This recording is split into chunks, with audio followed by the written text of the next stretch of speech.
عزیزان گرامی، میں نے حتی الامکان اس عشرہ مبارکہ میں آپ کی خدمت میں فلسفہ ولایت عرض کیا، ولایت کیوں ضروری ہے یہ عرض کیا،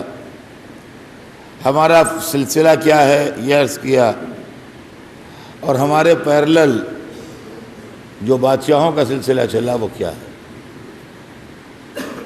اور وہ کس کردار کے مالک تھے، ان کی کیا سیرت تھی، وہ کیسے لوگ تھے۔ مسلمان ہونا تو بڑی چیز ہے، ایک انسان کا لفظ بھی ان کے واسطے زیب نہیں دیتا ہے۔ اور بدنصیبی کی بات یہ ہے کہ ایسے ظالم و قاتل و خونخوار بادشاہ اسلام کے ذمہ دار بن کے اور مسلمانوں کے سربراہ بن کے تخت حکومت پر بیٹھے اور ان کو امیر المومنین و خلیفۃ المسلمین کہہ کے پکارا گیا، اور لوگوں نے ان کو ذل اللہ کہا، اللہ کا سایہ قرار دیا، جبکہ ان کا کردار، ان کی سیرت، ان کا عمل، ان کی زندگی، اسلام تو بڑی چیز ہے، ایک شریف اور معقول انسان کی زندگی بھی نہیں تھی۔ شراب کے حوضوں میں غوطہ لگانا، جائز و ناجائز میں تمیز نہ کرنا، مذہب کا مذاق اڑانا، کنیزوں کو مردانہ لباس پہنا کے نماز پڑھانے کے لیے بھیج دینا، اسلام تماشا بنا ہوا تھا، اور دولت کے بھوکے مسلمان جنہوں نے کبھی زندگی میں پیسہ دیکھا نہیں تھا، کھجور کی گٹھلیاں کھا کھا کے اور کھارے پانی پی کے زندگی گزار رہے تھے، ان کو جب عیش و عشرت مل گئی تو وہ سب بھول گئے، وہ خدا بھی بھول گئے، وہ رسول بھی بھول گئے، وہ قرآن بھی بھول گئے، وہ اسلام بھی بھول گئے۔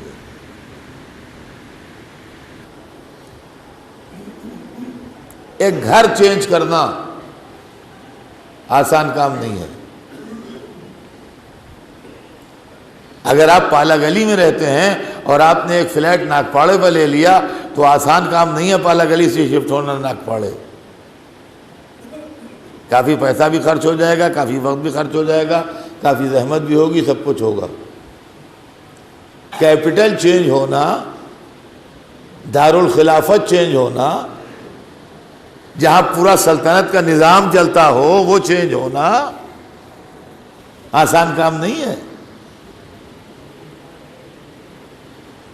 تو عزیزان گرامی، بغداد کیپٹل تھا، اور متوکل تک آتے آتے سامرا کیپٹل بنایا گیا۔ کبھی آپ نے سوچا کہ سامرا کیوں کیپٹل بنایا گیا؟ جبکہ تھوڑے دنوں بعد پھر سامرا ختم کر دیا گیا اور بغداد پھر کیپٹل ہو گیا۔ یہی ٹرکش انفلوئنس جو تھا، اس نے یہ محسوس کیا کہ اگر ہم بغداد میں رہیں گے تو پرانی جمی جمائی جگہ ہے، یہاں کے اوپر ہمیں کامیابی نہ ہوگی، لہذا بادشاہ کو برگلا کے لے گئے وہاں اور کیپٹل چینج کرایا تاکہ ریوولٹ کرنے میں آسانی ہو۔ اور یہ ریوولٹ ایک دم پک کے تیار ہو گیا تھا 11ویں امام کے زمانے میں۔ ایک واقعہ آپ سنتے ہیں مجلسوں میں، اور وہ فضائل کا واقعہ ہے، لیکن یہ کہ آپ نے کبھی اس پر غور کیا ہے یا نہیں کیا میں نہیں کہہ سکتا، کہ 11ویں امام کے زمانے میں ایک شخص آیا تھا کرسچین، جو ہاتھ اٹھاتا تھا تو پانی برستا تھا۔ یہ اس موومنٹ کا کلائمیکس تھا، یہ اس موومنٹ کا کلائمیکس تھا کہ اس کے بعد پھر وہ کرسچینٹی کی تبلیغ شروع کرتا اور سب کرسچین ہو جاتے، اور بادشاہ نے آخر میں وہ سازش پکڑ لی تھی کہ یا تو مجھے کرسچین ہونا پڑے گا یا تخت سے اترنا پڑے گا۔ تو اب اس وقت وہ آدمی اتنا انفلوئنشل ہو چکا تھا، وہ راہب کہ بادشاہ کے بس میں یہ نہیں رہ گیا تھا کہ فوج بھیج کے اس کو اریسٹ کرا لے، اس لیے کہ اس کے حامی اتنے پیدا ہو جاتے کہ خود بادشاہ کو بند کر دیتے۔ لہذا اس نے وہی ترکیب سوچی جو اس کے بڑے عالم نے سوچی تھی، اور وہ 11ویں امام کے پاس آیا اور اس نے کہا ابن رسول اللہ انصر امت جدک، اے فرزند رسول اپنے جد کی امت کی مدد کیجیے۔ اور یہ کرسچینٹی کا جو انفلوئنس تھا اور یہ جو رومن انفلوئنس تھا، اس کو ختم کرنے کے واسطے ہمارے 10ویں اور 11ویں امام نے خدمتیں انجام دی۔ چنانچہ امام تشریف لائے، آپ نے دعا کی، اور اس کا جو مکر تھا کہ وہ کوئی ہڈی رکھتا تھا اپنے پاس، اس سے پانی برستا تھا، اس کو آپ نے نمایاں کیا سب کے سامنے، اور اس کو بے اثر کیا تاکہ اس کے اثرات جو ہیں وہ ختم ہو جائیں۔ تو عزیزان گرامی، اس طریقے سے ہمارے اماموں نے اپنے اپنے دور میں دین کی اور مذہب کی خدمت کی۔ پہلے امام سے لے کے 11ویں امام تک ایک سلسلہ چلتا رہا، اور یہ سلسلہ خدمت دین کا ایسا چلا ہے کہ ہم نہ بنی امیہ کے بادشاہوں کے لیے کچھ سمجھتے ہیں کہ ان کی کوئی حقیقت ہے، اور نہ بنی عباس کے بادشاہ جو صرف مذہب کا مذاق اڑاتے رہے، بے گناہوں پر ظلم کرتے رہے، ناانصافی کرتے رہے۔ یہی سلسلہ ولایت تھا جو ہم کو سنبھالے رہا، اور جس نے ہم کو حقیقت اسلام بتائی اور حقیقت دین بتائی، اور اس کے نتیجے میں آج تک ہمارا اعتماد مذہب کے اوپر قائم ہے۔ اور پھر عزیزان گرامی، ایک طرف تو یہ سلسلہ ولایت چلتا رہا جس کی وجہ سے ہمارا اعتماد مذہب کا قائم رہا، اور دوسری طرف ہر سال مذہب پر جلا کرنے کے لیے، مذہب کو زندگی بخشنے کے لیے محرم آ جاتا ہے، اور محرم آ کے اپنے فیض و برکات چھوڑ جاتا ہے، اس لیے کہ یہ محرم ہی کا فیض ہے اور محرم ہی کی برکت ہے کہ جو ہم کو بہت کچھ معلوم ہو جاتا ہے۔ یہ پوری تاریخیں، یہ ہسٹریاں، یہ کیفیتیں، یہ بیانات، یہ کس کو فرصت ہے جو سنے؟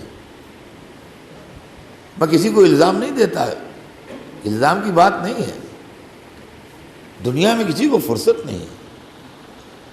ہر ایک اپنے کام میں لگا ہے، ہر ایک اپنی مجبوریوں میں ہے، ہر ایک کے اپنے پروگرام ہیں، وہ نہیں آ سکتا یہ سب سننے کے لیے۔ لیکن یہ فیض ہے حسین ابن علی کا کہ جہاں شمع ذکر حسین جلتی ہے وہاں پروانے آ جاتے ہیں، اور کتنی مصروفیت کیوں نہ ہو، کتنے کام کیوں نہ ہو، کتنی ہی ذمہ داریاں کیوں نہ ہو، لیکن اسی میں سے تھوڑا سا وقت نکال کے ہم عزاداری بھی کرتے ہیں، ماتم مجلس بھی کرتے ہیں، حسین پر روتے بھی ہیں، گریہ ازاری بھی کرتے ہیں، سب کرتے ہیں۔ میرے لڑکپن کا زمانہ عجیب و غریب زمانہ تھا، جب ان علاقوں میں جہاں میں رہتا تھا یو پی میں، شیعوں میں بیکاری اور بے روزگاری بہت تھی، تو اس وقت لوگ ہنس کے کہتے تھے ارے شیعوں کو کام ہی کیا ہے، مجلسوں میں نہیں جائیں گے تو جائیں گے کہاں؟ لیکن ہم نے اپنی آنکھوں سے دیکھ لیا کہ مصروف ترین شہروں میں، اور جہاں ایک بھی آپ کو بے روزگار نہ ملے، ان ملکوں میں مجلس حسین میں ویسے ہی مجمع ہوتے ہیں کہ دنیا دیکھ کے حیرت میں رہ جائے، اور کوئی کمی مجمعوں میں نہیں ہوتی کہ جو کہا جائے کہ صاحب بیکاری کے لوگ مجلس میں آتے ہیں، کہ جن کو کوئی کام نہیں ہے دنیا میں مجلس میں آتے ہیں، 60 میل دور، 70 میل دور سے ڈرائیو کر کے آتے ہیں اور مجلس میں شریک ہو کے جاتے ہیں، اور خالی خود ہی نہیں آتے ہیں، اپنے چھوٹے چھوٹے بچوں کو بھی لاتے ہیں، اپنی فیملی کو بھی لاتے ہیں، بچے راستے میں سو جاتے ہیں مگر ان کو مجلس میں لے کے آتے ہیں۔